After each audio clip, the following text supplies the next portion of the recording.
Karena Pak Prabowo bukan orang revolusioner. Saya justru pengen ini kelompok nasionalis dan kelompok Islam politik ini gabung gitu, melawan kelompok penguasa yang anti demokrasi gitu. Belum jelas. Masih ada ketakutan dengan kekuatan Jokowi.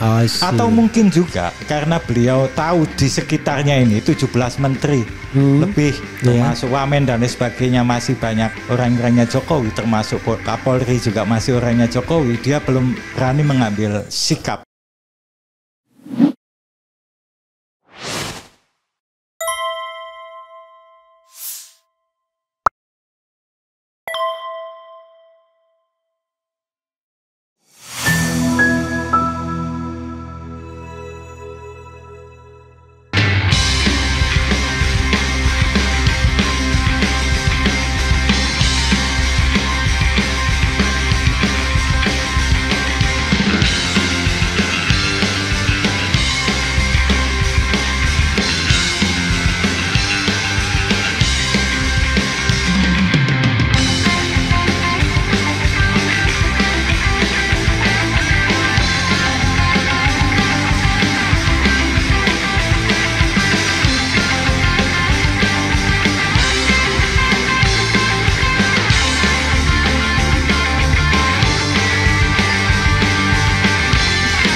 Kalau dulu ketika NU berseberangan dengan kubunya Habib Rizik itu memang persoalan ideologis. Dianggap kubunya Habib Rizik yaitu mau mendirikan negara khilafah itu. Apalagi waktu itu Habib Rizik kan gencar mengkampanyekan negara syariat gitu kan. Syariat Islam. Ya, syariat Islam itu loh. Istilahnya apa sih?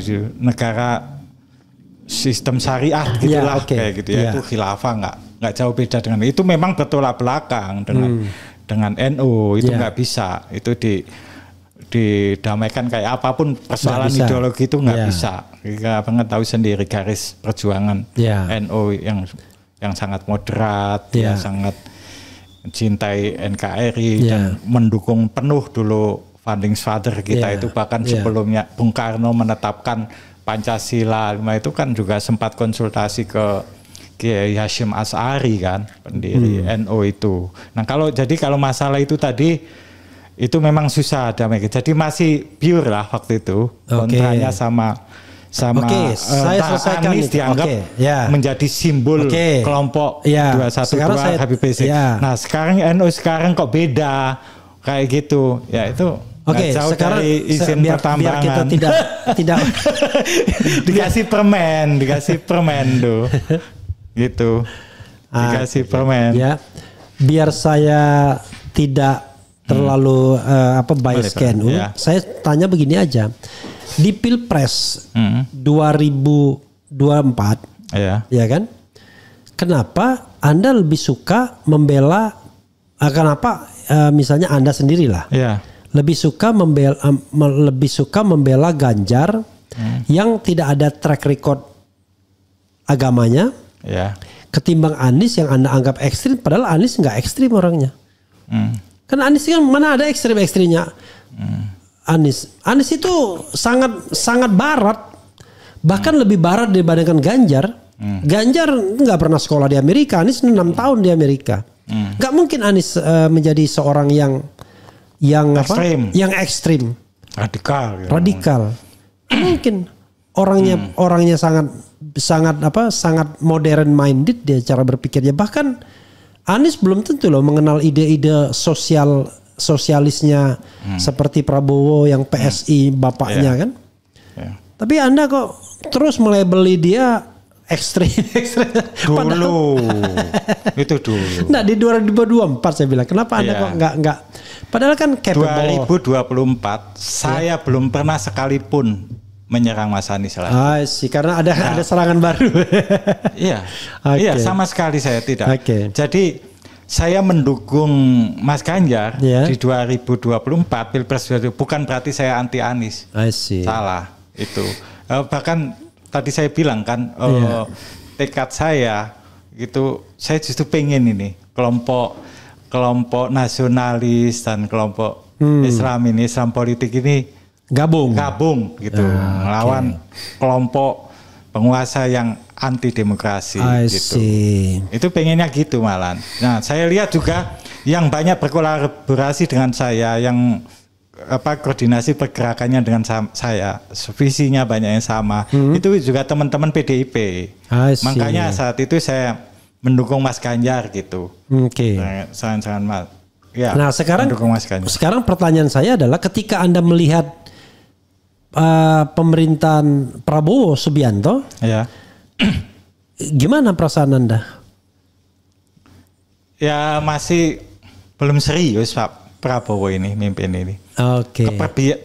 Keberpihakannya belum jelas pada rakyat atau ke oligarki. Ya, itu belum jelas. Masih ada ketakutan dengan kekuatan Jokowi. Atau mungkin juga karena beliau tahu di sekitarnya ini 17 menteri lebih, termasuk Wamen dan lain sebagainya, masih banyak orang-orangnya Jokowi, termasuk Kapolri juga masih orangnya Jokowi. Dia belum berani mengambil sikap yang tegas untuk dia tinggal pecat aja, tinggal ganti aja. Kayak gini nih, Menteri Dalam Negeri itu karena dianggap blunder kan ganti. Tapi dari awal Prabowo tidak mau mengganti. Katanya nggak ada reshuffle katanya. Karena Pak Prabowo bukan orang revolusioner. I see. Jadi dia bukan orang revolusioner. Jadi bukan orang yang dari kecil menderita. Betul. Jadi dari kecil udah hidup enak sehingga kecenderungannya dia pengen harmonis. Harmonis saja. Nggak biasa hidup susah. Hanya orang-orang revolusioner itu kan harus siap hidup susah. Bahkan harus siap digantung seperti Saddam Hussein, seperti Gaddafi.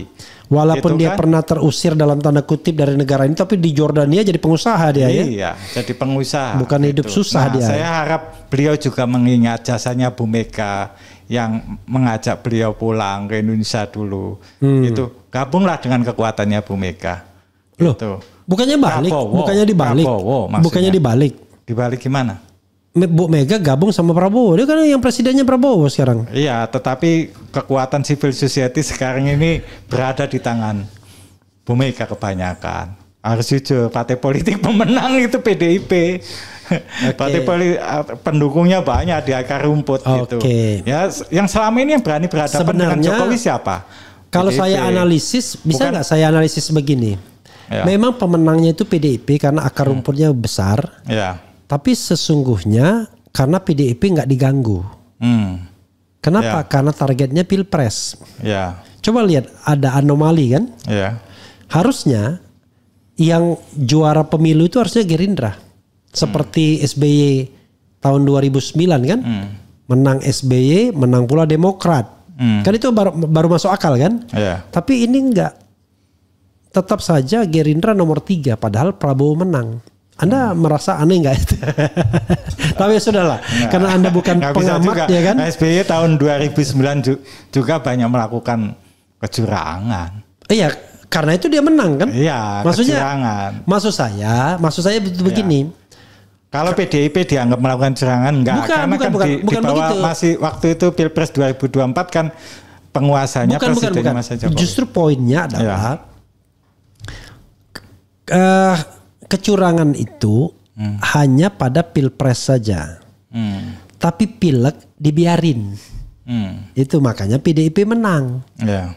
Kalau digunakan seperti politik SBY 2009, dua-duanya harusnya menang kan?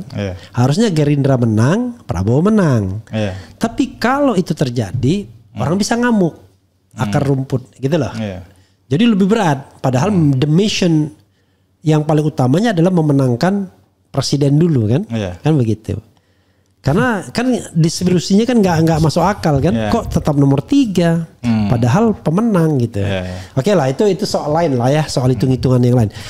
Silakan Anda ngomong apa aja untuk menutup ini semua. Anda keluarkan unek-unek Anda, keinginan Anda, harapan Anda, apapun, silakan. Jadi saya sangat berharap banget di pemerintahan Pak Prabowo kali ini benar-benar tegas gitu ya untuk mendukung masyarakat ya, keadilan, memenuhi rasa keadilan masyarakat di dalam setiap mengkritisi perilaku politik Jokowi selama ini, karena selama ini kesannya itu Prabowo hanya pelanjut Jokowi saja gitu. Padahal kita ini sudah ibaratnya gitu, sudah memaafkan loh apa yang dilakukan oleh Pak Prabowo di tahun 97-98 waktu itu, kecuali keluarganya ya. Itu hak beliau semuanya.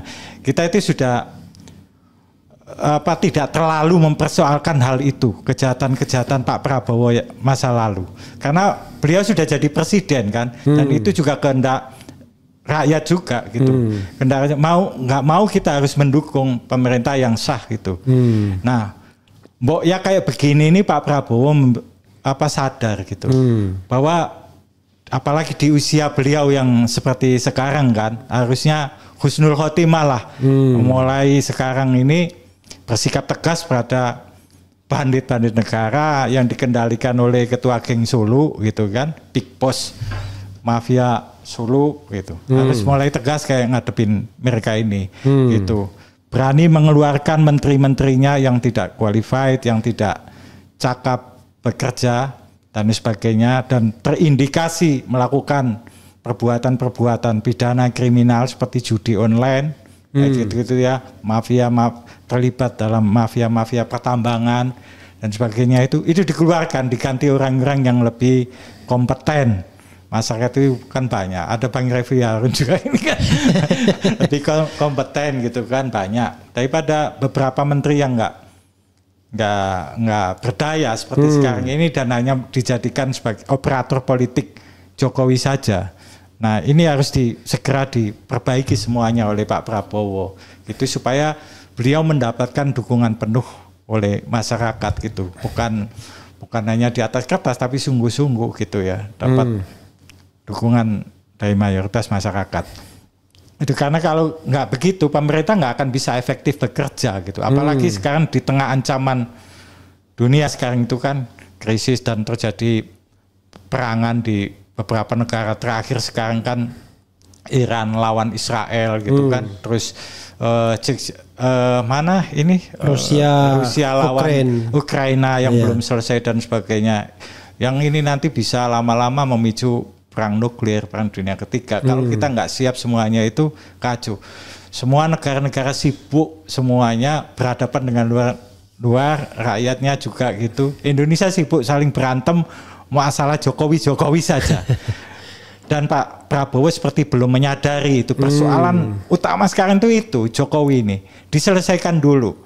Itu tadi orang-orangnya disingkirkan dulu dari kekuasaan gitu. Baru kemudian Prabowo menjadi pemimpin yang benar-benar independen, terhormat, dapat dukungan penuh dari rakyat, dan itu baru bisa dengan mudah menyelesaikan persoalan-persoalan bangsa dan negara ini gitu. Kalau sekarang kan orang setengah-setengah juga dukung Pak Prabowo gitu. Karena masih ada keterkaitan dengan mafioso Solo itu. Gitu. Sobat daerah sekalian, kuncinya adalah segera buang orang-orang Jokowi yang masih ada di pemerintahan. Dari situlah kemudian nanti Prabowo akan dilihat apakah dia akan berhasil menjadi pemimpin Indonesia yang menorehkan tinta emas atau tidak. Tetapi selama orang-orang Jokowi dan Jokowi masih bercokol di situ, paling tidak versi Saiful Huda EMS, dia sangat pesimis Prabowo bisa menorehkan tinta emas. Sekarang kan kesannya masyarakat ke Pak Prabowo itu dia hanya ingin jadi presiden, dan ketika sudah jadi presiden selesai gitu, nggak melakukan apa-apa gitu. Hanya omon-omon gitu loh.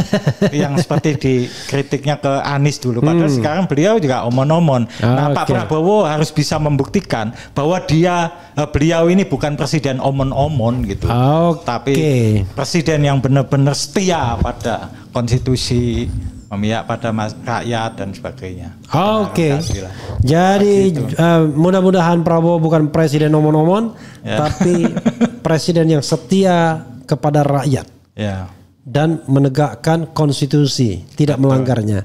Wassalamualaikum warahmatullahi wabarakatuh. Waalaikumsalam. Keren cadas. Terima kasih Bang.